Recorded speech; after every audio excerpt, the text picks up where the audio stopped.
عالم سے سنا شیخ صالح العثیمین رحمہ اللہ تعالی، انہوں نے بیان میں فرمایا کہ عرب اسرائیل کی جنگ میں عربوں کو کبھی بھی فتح بولو نا نہیں ہوگی، اس لیے کہ یہ عرب اسرائیل کی جنگ ہے. جب تک اس جنگ کو اسلام اور اسرائیل کا نام نہیں دیا جائے گا اللہ کی مدد نہیں آئے گی. مسلم اسرائیل کی جنگ کہو گے تو مدد آئے گی. اللہ نے عربوں کی مدد کا وعدہ نہیں کیا. اگر اللہ نے عربوں کی مدد کا وعدہ کیا ہوتا تو اللہ محمد صلی اللہ علیہ وسلم کے مقابلے میں جو عرب لڑ رہے تھے وہ زیادہ تھے، میجورٹی میں تھے. ادھر جو عرب تھے وہ اقلیت میں تھے نبی کے ساتھ، ادھر عرب میجورٹی میں تھے. اللہ ان کی مدد کرتا، ابو جہل کی مدد کرتا، عتبہ ابن ولید کی مدد کرتا، ابو لہب کی مدد کرتا اللہ تعالیٰ. آپ صلی اللہ علیہ وسلم تنہا اور آپ کے ساتھ اکیلے ابو بکر. تو بتاؤ، دو عرب اس طرف باقی سارے بولو نا اس طرف. مدد کی ان دو کی نا، اس کا مطلب اللہ نے عربوں کی مدد کا وعدہ بولو نا بھائی نہیں کیا. کس کی مدد کا وعدہ کیا ہے؟ مسلم کی، اسلام کی، جو قرآن پر ایمان لائے گا اور اللہ کے نبی پر ایمان لائے گا. اس کے لیے عربی ہونا ضروری نہیں ہے. تو اسلام کی جو دعوت ہے وہ کسی قوم کے ساتھ خاص نہیں ہے. مجھے وہ حدیث بڑی پیاری لگتی ہے. حضرت سلمان فارسی رضی اللہ تعالی عنہ، جو فارس کے تھے، پرشین تھے، فارسی بولتے تھے، جب ایران پر مسلمانوں نے حملہ کیا ہے، حضرت عثمان کا دور تھا غالباً، حملہ کہاں ہو رہا ہے؟ ایران پر. اور حملہ کرنے والے بڑے بڑے صحابہ، بڑے عشرہ مبشرہ میں بھی اکثریت اس جنگ میں موجود. کمانڈ کرنے والے سلمان فارسی. نہیں آ رہی بات؟ حملہ کس پہ کر رہے ہیں؟ اپنے ملک پہ. کس پر؟ ایران پر. صحابہ نے آپ سے اجازت مانگی کہ آپ ہمیں اجازت دیں ہم اٹیک کریں. آپ نے فرمایا نہیں، میں نے رسول اللہ صلی اللہ علیہ وسلم سے یہ فرماتے ہوئے سنا ہے کہ جب تک اسلام کی دعوت نہ دے دو اس وقت تک حملہ کرنے کی اجازت نہیں ہے.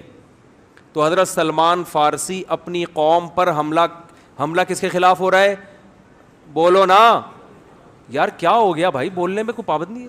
تو میں بھی تو چیخ رہا ہوں نا، تھوڑا سا آپ چیخ لیں. اپنی قوم کے خلاف لڑائی.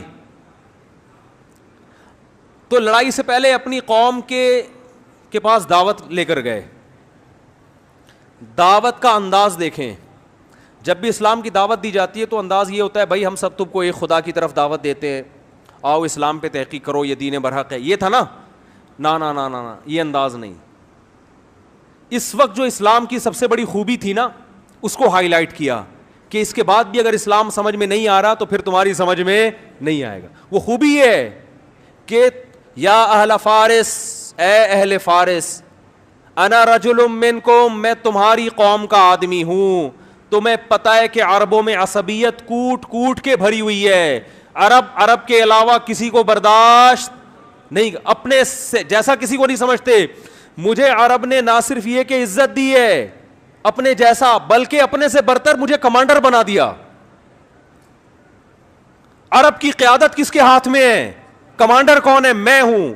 یا اہل فارس، اے اہل فارس، انا رجل منکم، تمہاری قوم کا آدمی ہوں. ترون العرب یطیعوننی، چھوٹی موٹی قوم میری فرما برداری نہیں کر رہی. عرب کو دیکھ رہے ہو کہ تم میری کمانڈ کے تحت لڑ رہے ہیں. کیا انداز، خاندانی انداز تھا یا نہیں دعوت کا؟ آج اگر یہ چیز عربوں میں پیدا ہو جائے تو دنیا کا نقشہ بدل جائے گا. عرب کی عراق پر جب حملہ ہوا تو بعض عربوں نے نعرہ لگایا کہ کسی دوسرے عرب ملک پر ہم حملہ برداشت نہیں کریں گے. کاش وہ یہ کہہ دیتے کہ کسی دوسرے اسلامی ملک پر ہم حملہ برداشت بولو نا، لیکن نہیں نکلتا منہ سے. عرب تو بھائی عربوں کی تو مدد کہیں بھی نہیں قرآن میں لکھی ہوئی کہ اللہ کہتے ہیں میں عربوں سے محبت کرتا ہوں. ایک آیت بھی ہمیں ایسی نہیں ملی. یہ جو حدیث ہے کہ عربوں سے محبت کرو اس لیے کہ قرآن عربی، حدیث من گھڑت ہے. ٹھیک ہے، ہم پھر بھی فضیلت کے قائل ہیں کہ اسلام آپ میں پہلے آیا، آپ نے دنیا کی قیادت کی، اس بیس پر ہم عزت دیں گے آپ کو. لیکن اللہ کی طرف سے مدد اس بیس پہ نہیں آئی. جب بنو عباس کی خلافت کا، اسلام میں 2 خلافتیں عربوں کی آئی ہیں اور تیسری خلافت اجمیوں کی. بنو امیہ کی خلافت ختم، پھر بنو عباس کی خلافت جب ختم ہوئی تھی اسلام تباہ ہونے والا تھا، لیکن ترک کھڑے ہوئے اور اللہ نے ان کے ذریعے اسلام کو دوبارہ زندہ کیا. اور یورپ کی آنکھوں میں آنکھیں ڈال کے بات کرتے تھے. اس وقت بیت المقدس محفوظ تھا. ترک خلیفہ سے اسرائیل نے بیت المقدس کی تھوڑی سی زمین مانگی تھی. ترک خلیفہ نے کہا تھا کہ مٹی لے جانے کی بھی اجازت نہیں ہے. زمین تو دور کی بات، یہاں سے مٹی شاپر میں ڈال کے لے جانے کی بھی اجازت نہیں. اس وقت ہم اس قابل تھے کہ آنکھوں میں آنکھیں ڈال کے بات کرتے، اس لیے کہ اس وقت یہ جنگ عرب اسرائیل نہیں تھی بلکہ مسلم اور، بولو نا بھائی، اسرائیل. لوگ کہتے ہیں عرب جو ہے نا اسرائیل کو تسلیم کر رہے ہیں، تو بھائی کرنے دو. عربیت کی بیس پہ کر رہے ہیں، اسلام کی بیس پہ نہیں ہوگا. پاکستان اسلام کے نام پہ بنا ہے، عربیت کے نام پہ نہیں بنا. اس لیے پاکستان ابھی تک اسرائیل کو تسلیم نہیں کر رہا ہے اور انشاءاللہ نہیں کرے گا. اور اگر حکمران کرنے کی کوشش کریں گے تو ہم کرنے نہیں دیں گے انشاءاللہ. بیس اسلام ہے. آج کل میں کچھ ایتھیسٹ کی تقریریں سن رہا ہوں، بڑے نالائق ہیں، بڑے ہوشیار ہیں، باتوں کو بڑا گھماتے ہیں. اچھا انہوں نے پھر بتایا کہ اسی وجہ سے یہاں پر جو سنگل مدر والی خواتین ہیں نا، سنگل مدر، ایسی مائیں سنگل، وہ کیا کہتے ہیں اس کو، سنگل مدر تو سنگل ہی ہوتی ہے، ایک بڑا مشہور لفظ انگلش میں استعمال ہوتا ہے، سنگل پیرنٹ، یعنی اس کا فادر مارکیٹ سے کیا ہے، ہمیشہ کے لیے شارٹ ہو گیا. تو وہ ڈپریشن میں چلی جاتی ہیں ایسی، اور لاکھوں کروڑوں لڑکیاں اس طرح سے ڈپریشن میں گئی ہوئی ہیں. پھر ان کے لیے ادارے بنے ہوئے ہیں جو ان کو تسلیاں دیتے ہیں.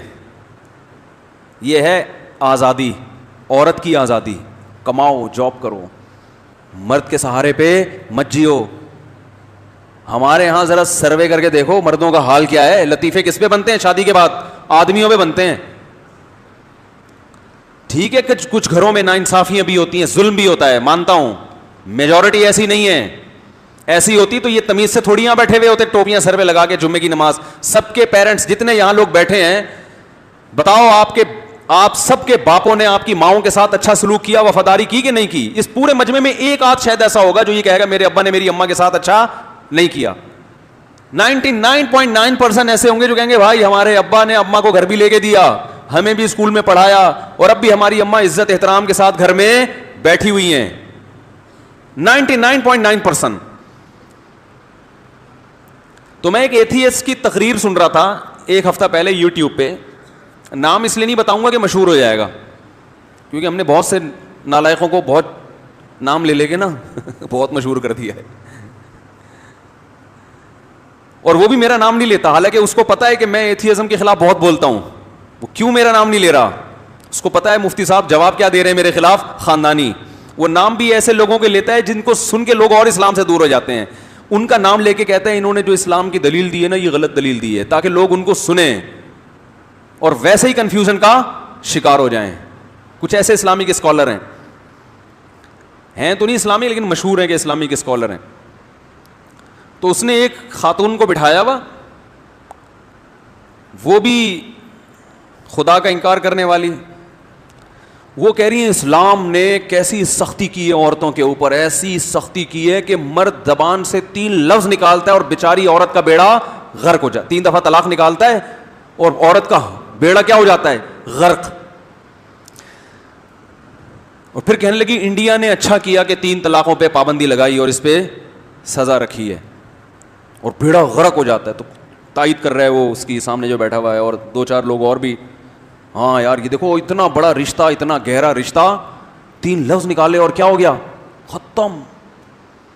اچھا اس سے پہلے یہ تقریر کر رہی ہے کہ اسلام نے عورت کو مرد کا تابع بنا دیا ہے، ایکولیٹی نہیں ہے اسلام میں، ہیں جاب نہیں کر رہی اور یہ وغیرہ وغیرہ. میں نے اسی وقت پکڑا، وہ میرے سامنے تو ہوتی تو میں اس کو جواب دیتا کہ اگر اسلام نے عورت کو بیوی بنا کے ظلم کر دیا اور مرد کے ماتحت بنا دیا، تو جب مرد نے دھڑا دھڑ 3 طلاقیں نکالی تو عورت کو تو خوشی سے پاگل ہو جانا چاہیے کہ میں مرد کی قید سے آزاد ہو گئی. تو اب اس پہ ترس کیوں کھا رہی ہو اتنا؟ یہ تضاد ہے یا نہیں ہے؟ نہیں آ رہی بات؟ اگر یہ آپ سمجھ رہی ہو کہ اس کا گھر تباہ ہو گیا, وہ بیچاری مظلوم ہے, اس کا مطلب شوہر بہت بڑی نعمت تھا جو اس کو ملا ہوا ہے, اور شوہر آدمی ہوتا ہے. اس کا مطلب عورت کے لیے مرد یعنی ہسبینڈ ایک بہت مقدس رشتہ ہے, جس کو مل جائے اس کو شکر ادا کرنا چاہیے, اور یہ اسلام نے دیا ہے. نہیں آ رہی میرا خیال ہے بات؟ کھوپڑی نہیں ہے ان لوگوں کے پاس, باتوں کو کیا کر رہے ہیں, اپنی ہی باتوں میں تضاد. وہ جیسے میں نے بتایا نا, ویمن رائٹس والی خاتون ایک ٹی وی پہ میرے سامنے بیٹھی ہوئی تھی کیمرے میں, تو میں نے کہا مجھے وہ شکر ہے اس وقت میں نے ان کو یہ چٹکلا نہیں سنایا. ایک دفعہ میں نے ٹیلی ویژن میں ایسے کوئی چٹکلا سنا دیا تھا جو اینکر کی جو ہنسی چھوٹی ہے نا, وہ کیمرے کے سامنے کہہ رہا ہے یار اللہ کا واسطہ مفتی صاحب ہلکا ہاتھ رکھو. تو وہ ویمن رائٹس کی جو خاتون تھی نا, انہوں نے خواتین کے حقوق میں کچھ ضرورت سے زیادہ بولتی ہیں. یہ مانتا ہوں خواتین پہ ظلم ہوتا ہے, تو مردوں پہ بھی ہوتا ہے, دونوں پہ ہوتا ہے. تو انہوں نے بولنا شروع کیا, ہمارے ہاں ڈیلیوری کے دوران ہر 3 منٹ میں اتنی عورتیں مر جاتی ہیں, اور تیزاب پھینکنے سے اتنی عورتوں کا بیڑا غرق ہو جاتا ہے, اور یہ کرنے سے اتنی عورتیں مر جاتی ہیں, پتہ نہیں 3 منٹ میں یہ, 4 منٹ میں یہ, 5 منٹ میں یہ, 6 منٹ میں اتنی عورتیں, 7 منٹ میں اتنی عورتیں. تو مجھے خیال ہوا, میں نے کہا کہ یار میں گھر فون کرتا ہوں, گھر والے خیریت سے ہیں کہ اتنی 2-3 منٹ میں اتنی انہوں نے مار دی ہیں, تو پتہ نہیں میرے گھر میں کوئی زندہ بچا بھی ہے کہ نہیں بچا ہے. ایسی رپورٹ پیش کرو جو کم از کم. اور پھر میں نے کہا اتنی ڈلیوری ہو نہیں رہی ہے جتنی ڈلیوری سے عورتیں مار رہی ہیں. یہ ڈلیوری آج کل خواتین کے بچے کہاں پیدا ہو رہے ہیں, 2 کے بعد تو بریک ختم, 2 بہت 3 ہو گئے. بچوں کا ریشو اتنا کم, اتنے پیدا نہیں ہو رہے جتنے انہوں نے بچوں کی نسبت پیدا کرنے والی ماؤں کو مارا ہے اسپیڈ کے ساتھ. تو میں کہنے والا تھا محترمہ مر رہی ہیں, لیکن آپ کی اسپیڈ کچھ ضرورت سے زیادہ تیز ہے, تھوڑی اسپیڈ کم کر لیں. چاہیے نا, ہائی وے پہ لکھا ہوتا ہے نا کہ 120 سے اوپر الاؤ نہیں ہے, تو آپ 220 پہ پہنچ گئی ہیں, اس کو تھوڑا سا کیا کریں. لیکن میں نے کہا یار پہلی دفعہ کسی کوئی ٹاکرا ہوا ہے ویمن رائٹس والوں کے ساتھ, ابھی ایسی میں نے بات کی تو یہ اپنی انسلٹ نہ محسوس کریں کہیں, اس لیے ہم تمیز سے ہی چلتے رہے. تو وہ جو ایتھیس اور خاتون ہے, وہ انٹرویو دیتے ہوئے یوٹیوب چینل پہ کہہ رہی ہے کہ اسلام نے, پہلے کہہ رہی ہے کہ اسلام نے عورت, مرد آزاد ہے, عورت بھی کیا ہے, آزاد ہے, کوئی ایک دوسرے کے غلام نہیں ہے, دونوں پیرلل ہیں, دونوں برابر ہیں. اور کہہ رہی ہے اسلام نے دیکھو 3 دفعہ زبان سے نکالو اور کیا ہو جاتا ہے, گھر بس اس کو زندگی تباہ. تو کیوں تباہ ہو گئی؟ اگر اسلام نے بیوی بنا کے عورت کو فار ایگزامپل فرض کرو غلام بنا دیا, تو آپ کو تو خوش ہونا چاہیے کہ اس غلامی سے نکالنا بہت آسان کر دیا اسلام نے. 3 دفعہ منہ سے بولو ختم. لیکن آپ مانتی ہو کہ مسلمان جب 3 طلاقیں دیتا ہے تو عورت کا بیڑا غرق ہوتا, مانتا ہوں کہ ہوتا ہے غرق. یہ غرق اس لیے ہوا ہے کہ یہ بہت بڑی نعمت اس کو ملی ہوئی تھی, اور یہ نعمت کس نے دی تھی؟ اسلام نے دی تھی, جو اس کو بھی محافظ, اس کے بچوں کا بھی محافظ. سمجھ میں آ رہی ہے بات؟ ہاں, یہ آپ کہہ سکتے ہیں کہ جب اتنی بڑی نعمت ہے عورت کے حق میں شوہر, اور پہلے تو میں بتا دوں بڑی نعمت ہے, تبھی تو اسلام عورت کو عدت گزارنے کا حکم دیتا ہے. اور فقہا اس کی حکمت, بہت سی حکمتوں میں ایک یہ بھی ہے کہ بزوال نعمت الزوج, شوہر کی نعمت اس سے چھن گئی ہے, اس کو احساس ہوگا اس کا, عدت گزارے گی تاکہ دوبارہ شوہر ملے گا تو اس کی قدر کرے گی کہ مجھے سوگ منانے کا حکم شریعت نے اس لیے دیا تھا کہ شوہر ایک بہت بڑی نعمت ہے جو مجھ سے چھن گئی, ورنہ اسلام سوگ منانے کی کہاں اجازت دیتا ہے. رہا یہ کہ اتنی بڑی, وہ میرا ٹاکرا ہو تو میں اس سے بات کروں گا نا, میرا ٹاکرا ہوا نا اس خاتون سے, تو میں اس کو یہ پھر دلیل دوں گا, ہو سکتا ہے یہ دلیل اس تک پہنچ جائے. تو یہ ایک الگ بات ہے کہ اتنی بڑی نعمت ہے تو اسلام نے اس نعمت کو ختم کرنے کو اتنا آسان, بولو بھائی, بولتے کیوں نہیں, کیوں بنایا کہ بس 3 دفعہ 20 سال کے رشتے 3 دفعہ زبان سے لفظ بولا اور ہمیشہ کے لیے ختم, اتنا آسان کیوں کیا؟ اس کی 2 وجوہات ہیں. کتنی وجوہات ہیں؟ 2. پہلی وجہ یہ ہے کہ اسلام میں الفاظ کی بہت اہمیت ہے. اسلام آپ کے جو زبان سے نکلے ہوئے الفاظ ہیں ان کو ویلیو دیتا ہے.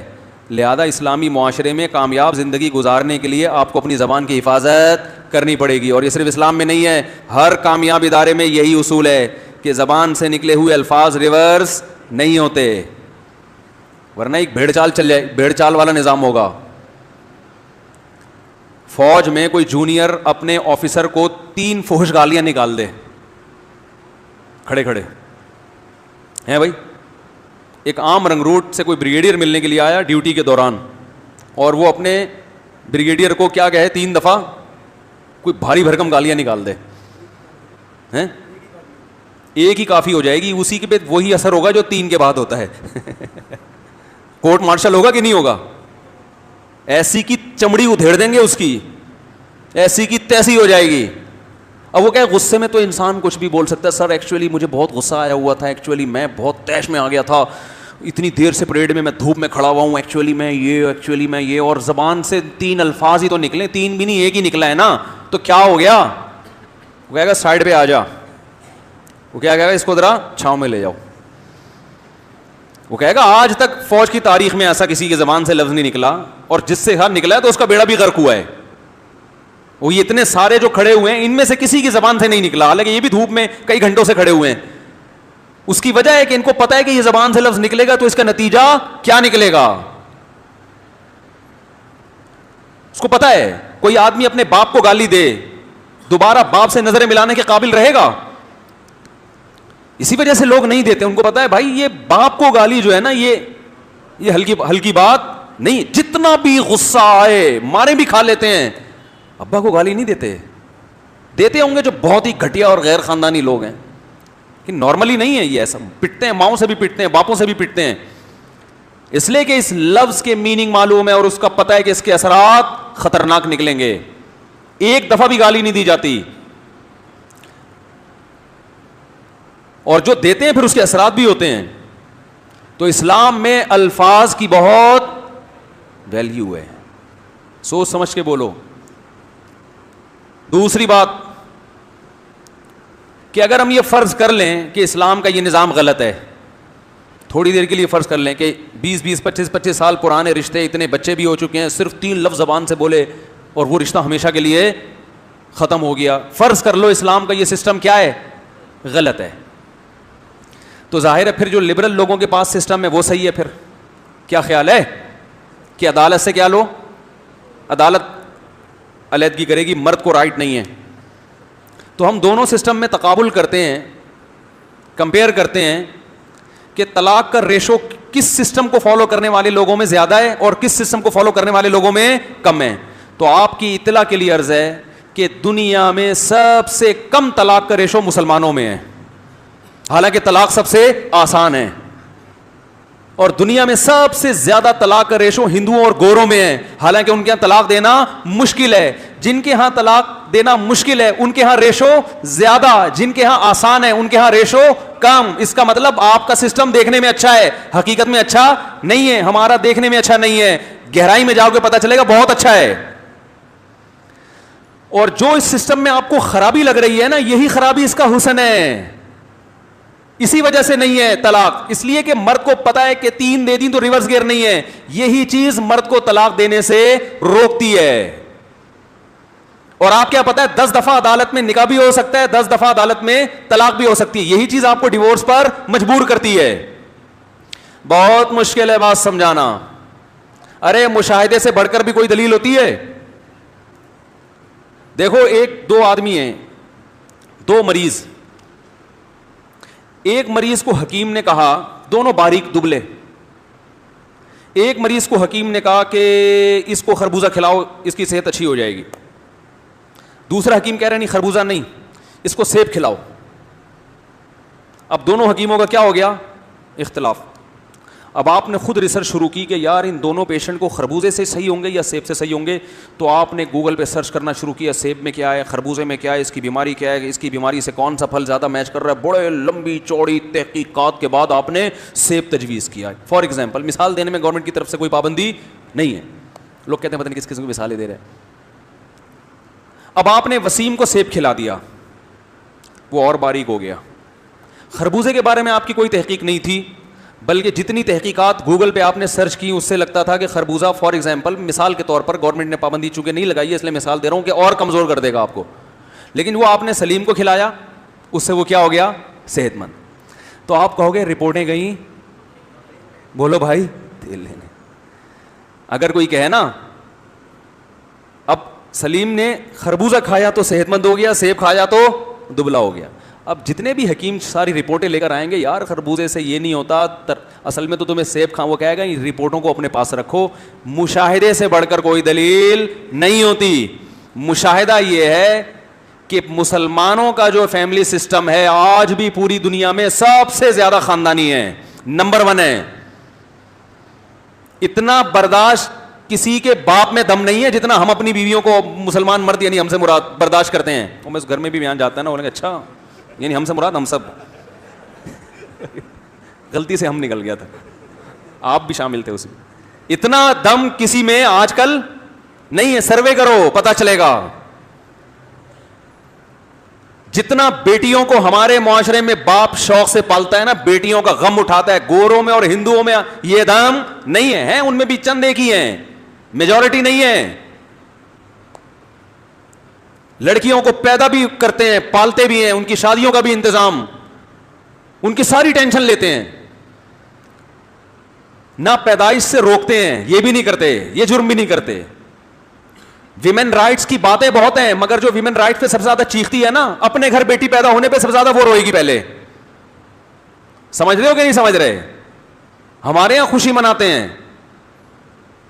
کیوں؟ اسلام نے بتایا کہ جس نے 3 بیٹیوں کی کفالت کی, آپ صلی اللہ علیہ وسلم نے فرمایا اضمنت له بالجنہ, میں اس کے لیے جنت کا ضامن ہوں. آپ چونکہ اللہ کو مانتے ہی نہیں لہذا جنت آپ کی ڈکشنری میں ہے ہی نہیں, آپ کو بیٹی کے پالنے پر کوئی فائدہ نظر نہیں آتا, لہذا آپ جتنا مرضی ویمن رائٹس پہ چیخو چلاؤ, بیٹی پہ آپ کبھی بھی خوش نہیں ہوگے. بیٹیوں پہ تو ہم خوش ہوتے ہیں بھائی. ہمارے ایک دوست ہیں ماشاءاللہ 9 بیٹیاں, میں نے کہا یار تمہارا تو مجھے لگتا ہے کہ کچھ کرنے کی ضرورت ہی نہیں ہے تمہیں. 3 ضمانتیں تو تم نے اکٹھی کر لیں.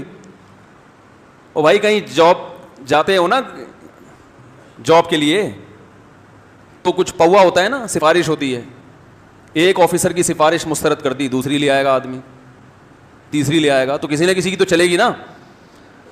اس کا یہ مطلب نہیں کہ اب کچھ بھی نہیں کریں.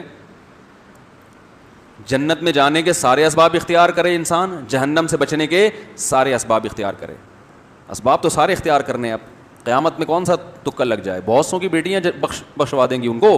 حدیث کے الفاظ دیکھو, جس نے بیٹیوں کی کفالت کی کن لہو, کیا الفاظ ہیں یار, کن لہو حرزم من النار, فرمایا اس کے اور جہنم کی آگ کے درمیان میں دیوار بن جائیں گی, رکاوٹ بن جائیں گی. کہ یہ نہیں ہے اللہ, یہ نہیں ہو سکتا. حرزم من النار, رکاوٹ بن جائیں گی.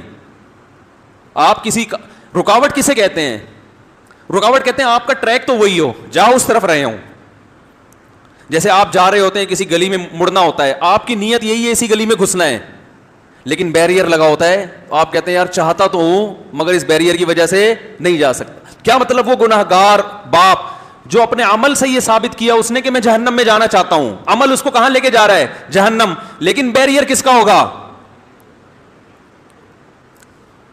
بیٹیوں کا بیریئر ہوگا جو اسے روک دیں گی. تو ویمن رائٹس, بہت میڈیا پہ بکواسات کی جا رہی ہیں اسلام کے خلاف, بہت کچھ لبرل لوگ اسلام خواتین کے حقوق کے نام پہ بیڑا غرق کر رہے ہیں. اور وہ محترمہ یہ بھی فرما رہی تھی کہ اسلام نے عورت پہ اتنے ظلم کیے مگر پھر بھی حیرانگی ہوتی ہے پاکستان میں عورتیں اسکارف لیتی ہیں اور مذہب کو فالو کرتی ہیں. یہ صرف برین واشنگ ہے. ان مولویوں نے عورتوں کا برین کیا کر دیا ہے؟ واش کر دیا, کہ ان سے سارے حقوق چھین کے بھی ان کو اسلام اچھا لگ رہا ہے. نہیں آ رہی بات؟ کیسا زہر گھولا جا رہا ہے, کیسا زہر گھولا جا. اعتراض سمجھ میں آیا؟ وہ جو ایتھیس خاتون ہے وہ کیا کہہ رہی ہے کہ سوال ہوتا ہے نا پھر بھی اتنی عورتیں, جب اسلام نے عورت پہ اتنا ظلم کیا ہے, اس کو مرد کے ماتحت بنا دیا اور مرد کے خرچے پہ پل رہی ہے. مرد کے خرچے پہ پلنا یہ ظلم ہے ان کی نظر میں, کسی اور کے خرچے پہ آپ اگر پلتے ہو تو ظلم ہے یا مزے ہیں؟ مزے ہیں بھائی. پھر اولاد کا خرچہ بھی باپ پہ مت ڈالو. بولے ظلم ہے, اسلام نے جو باپ کو کہا ہے کہ بچوں کو کھلائے گا, نہ نہ نہ نہ, بچے خود کمائیں گے یا گورنمنٹ دے گی ان کو. تو میرے بھائی اسلام میں جو آزادی ہے وہ آپ کو دنیا میں کہیں نظر, بولو بھائی, نہیں آئے گی. اسلام نکاح طلاق کے معاملے میں گورنمنٹ کی مداخلت برداشت, بولو بھائی, کہتا ہے یہ پرسنل معاملہ ہے, اس میں عدالت کو ٹانگ اڑانے کی اجازت, عدالتیں جو خلا کی ڈگریاں پکڑا رہی ہیں, اسلام کہتا ہے اس کی اجازت نہیں ہے.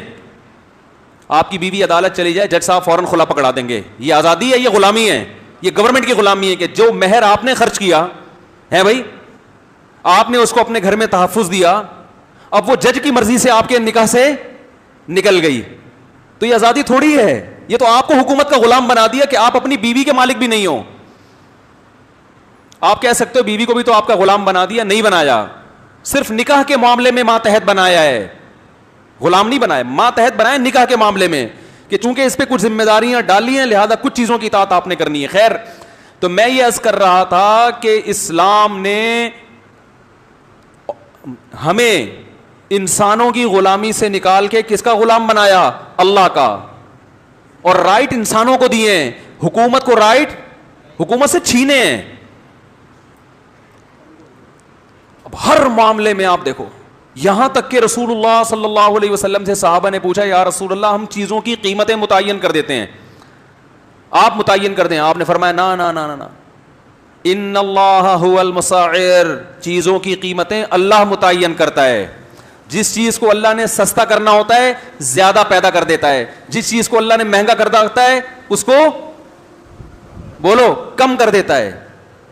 چیزوں کی قیمتیں بھی اصل اصول یہ ہے, کہیں ظلم ہو رہا تو ایک الگ بات ہے, چیزوں کی قیمتیں بھی گورنمنٹ متعین اسلام میں نہیں کر سکتی. اصل حکم یہ ہے, وہ مجبوری کے احکام الگ ہیں. اور آپ صلی اللہ علیہ وسلم نے فرمایا دعوا الناس یرزق اللہ بعضهم ببعض, لوگوں کو تجارت میں آزاد چھوڑ دو, اللہ لوگوں کو ایک دوسرے کے ذریعے رزق دے گا. یہ جو ٹیکس کا نظام, انتہائی غلیظ نظام جو ہمارے اوپر مسلط ہے, جس کا نہ سر نہ پیر, یہ وہ ٹیکس ہے جو ونس اپون اے ٹائم جو بادشاہی دور تھا نا, جو غنڈہ گردی کے ذریعے لوگوں کی جیبوں سے پیسے نکالے جاتے تھے, اب اس کو لیگل کر کے نکالا جا رہا ہے, بلیک منی اور وائٹ منی کا نام دے دیا. میں آسٹریلیا میں تھا, ہمارے ایک دوست کی تنخواہ ٹھیک ٹھاک, میں نے کہا بچتا کتنا, کہتے 43% گورنمنٹ کو ٹیکس جاتا ہے. واہ واہ واہ واہ واہ, یعنی آدھی تنخواہ گورنمنٹ لے رہی ہے ٹیکس میں. لیکن ملک ہے بڑا انسانی حقوق کا عالم بردار, جہاں غریبوں کا بڑا خیال کیا جاتا, بڑا امن, بڑا زبردست. ابو بھائی امن تو قائم ہوگا, یہ گورنمنٹ اپنی ذمہ داری تھوڑی پوری کر رہی ہے. ارے مجھے ایک بات بتاؤ, آپ, بس ختم کر رہا ہوں بات کو, مجھے ایک بات بتاؤ, آپ 50 لاکھ روپے کما رہے ہو, آپ نے مجھ سے آ کے کہا یار مفتی صاحب 50 لاکھ تو کما رہا ہوں, گھر میں ہر وقت ڈکیتی کا ڈر ہوتا ہے, تو میں کہوں گا یار 20-30 ہزار کا گارڈ رکھ لو, یہی کہوں گا نا, کیا ہو گیا. لیکن میں آپ سے کہتا ہوں 50 لاکھ میں سے 25 لاکھ مجھے دے دو, سیکیورٹی تمہاری میرے ذمے ہے. اب کیا ہے کہ میں نے آپ کی سیکیورٹی کا انتظام کیا, آپ بڑے خوش کہ پاکستان میں لوگ سیکیور نہیں ہیں, الحمدللہ میں اپنے گھر میں سیکیور ہوں, مفتی صاحب کو 25 لاکھ دے رہا ہوں اور اللہ کا شکر ہے 25 لاکھ آرام سے بیٹھ کے کھا رہا ہوں. اس کا مطلب آپ سے بڑا مکھنچو آج تک دنیا میں پیدا ہوا ہی نہیں ہے, کیونکہ ڈاکو آپ سے کتنے چھین لیتا, 1 مہینے کی تنخواہ چھین لیتا نا. ابے آدھی تنخواہیں جن ملکوں میں ٹیکس میں جا رہی ہیں, یہ کوئی انسانیت ہے؟ اسلام حکومت کے لیے عوام کے 1 روپیے کو بھی حلال نہیں کرتا, اگر کرتا ہے تو انتہائی شدید مجبوری میں, ایسی مجبوری جس میں مفاد عامہ ہو, تو جتنی ضرورت اس سے زیادہ نہیں لے سکتے آپ. بعض ضرورتیں ایسی ہوتی ہیں جو لوگوں کا اجتماعی مفاد ہے اور اس کے بغیر چارہ ہی نہیں ہے. لیکن ٹیکسوں کا نظام دیکھ لو, پوری دنیا میں دبا کے کھا رہے ہیں اور بے روزگاروں کو کھلا رہے ہیں. کہتے ہیں ہمارے یہاں بے روزگاروں کو بھی پیسے ملتے ہیں, تو اپنے جیب سے دیتے ہو؟ جو کما رہے ہیں محنت کر کے اس سے آدھے لے کے اس مکھنچو کو تم نے پکڑا کے کیا احسان کر دیا میرے بھائی. نہیں آئے گی سمجھ میں, رہنا تو نہیں آئے گی سمجھ میں. چلیں پھر نماز کے بعد مسائل کا سیشن ہوگا, شاید اس میں کچھ سمجھ میں آ جائے.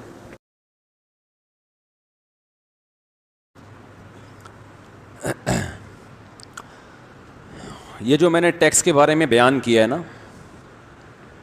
یہ سارا نظام کیا ہے؟ غلط. اس کا یہ مطلب نہیں ہے کہ میں آپ کو ٹیکس ادا کرنے سے منع کر رہا ہوں, سمجھ رہے ہیں؟ میں آپ کو ٹیکس ادا کرنے سے منع نہیں کر رہا, نظام چل رہا ہے تو چل رہا ہے, لیکن یہ نظام صحیح نہیں ہے. گورنمنٹ جو ہے اسلام میں اس کی جو حیثیت ہے وہ یہ ہے کہ اس کا کام ہے مینجمنٹ. جیسے میں نے بتایا رسول اللہ صلی اللہ علیہ وسلم نے فرمایا تجارت کے معاملے میں دعوا الناس, لوگوں کو اپنے حال پہ چھوڑ دو, بس ناجائز تجارت نہ ہونے دو, لوگ ایک دوسرے کو دھوکہ نہ دیں. اس ٹائپ کی تو حکومت نگرانی کرے گی, کوئی حرام چیز نہ بک رہی ہو, شراب خانے نہ کھول کے بیٹھ جائیں. باقی جو بھی تجارت ہے کچھ بھی کوئی کرتا ہے تو آپ نے فرمایا لوگوں کو اپنے حال پہ چھوڑ دو. اس کا نتیجہ کیا ہوگا؟ یرزق اللہ بعضهم ببعض, لوگوں کو اللہ ایک دوسرے کے ذریعے روزی دے گا. یعنی اس میں بزبان حال ہم اس کی حدیث کی تشریح کر دیتے ہیں کہ اللہ تعالیٰ گورنمنٹ کو زیادہ فری کرانے کی اجازت, کہ آپ زیادہ لوگوں کے روزی کے ٹھیکیدار بولو بھائی نہ بنے, زیادہ فنٹر نہ بنے, کیونکہ اللہ نے بارشیں برسائی ہیں, زمین سے چیزیں پیدا ہوں گی, ہر ایک دوسرے کی ضرورت پوری کر کے اس سے روٹی کمائے گا اور اس کو بھی کمانے کا موقع دے گا. یہ اللہ کا نظام ہے, ہمیشہ سے چلا آ رہا ہے. سمجھتے ہیں کہ نہیں سمجھتے ہیں؟ اس میں نہ ٹیکس آ رہا ہے درمیان میں, نہ کچھ اور, نہ گورنمنٹ چیزیں متعین, قیمتیں بھی نہیں متعین کر سکتی. اصول یہی ہے. ہاں کہیں ظلم ہو رہا ہو, جیسے کہ بعض جگہ خطرہ ہوتا ہے کہ جیسے آٹا پیدا ہو رہا ہے تو کوئی اسٹاک کر کے پتہ چلا وہ سونے کے بھاؤ پہ بیچنا شروع کر دیا اس نے, تو یہاں یہ ظلم کا خطرہ ہوگا. پہلے تو لوگوں کو اسٹاک کرنے سے روکے گی گورنمنٹ کہ آٹے پر کسی ایک آدمی کا قبضہ نہیں ہے, کھلی اوپن مارکیٹ ہے, جس نے جس ریٹ پہ جانا ہے اٹھا لے. اس سے بھی عاجز آ جائے تو پھر دوسرے درجے میں کہ ریٹ متعین کرے, لیکن بہت محدود پیمانے پر ہے اس کی اجازت. اب تو ہر چیز میں حکومت کی جو ہے نا دخل اندازی ہے. آپ ٹرانزیکشن نہیں کر سکتے بینک میں, آپ نے کوئی 10-15 لاکھ روپے آپ نے ٹرانزیکشن کی, وہ پوچھیں گے کیا ہے یہ. تو عمران خان نے کیا کیا تھا, ٹیکس کے نظام کو اچھا بنانے کی کوشش کی نا, اس سے فیصل آباد کے تاجروں کا بیڑا غرق, نوالے چھن گئے, روڈ پہ آ گئے بیچارے. یہ اصل میں ہم سیکھ رہے ہیں گوروں سے, صحیح ہے نا, گوروں سے چیزوں کو سیکھنے کی کوشش کر رہے ہیں.